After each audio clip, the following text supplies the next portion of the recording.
Hi everybody and welcome. Today I have the JBL PartyBox Encore 2 speaker and I'm going to tell you where you can easily rename your speaker in your application.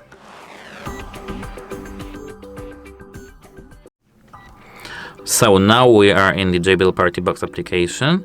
To know how to install this application, how to pair your speaker with it, check our channel because we have video for that. So now, if your name JBL PartyBox Encore 2 disturbs you, we have to scroll all the way down in our application and go into product settings. Here we can see the second option, rename my device. Let's tap on that, and as you can see here, we can now modify our name. JBL PartyBox Encore 2. For example, we can delete this, and as you can see, that's it. Hope it helps you and goodbye.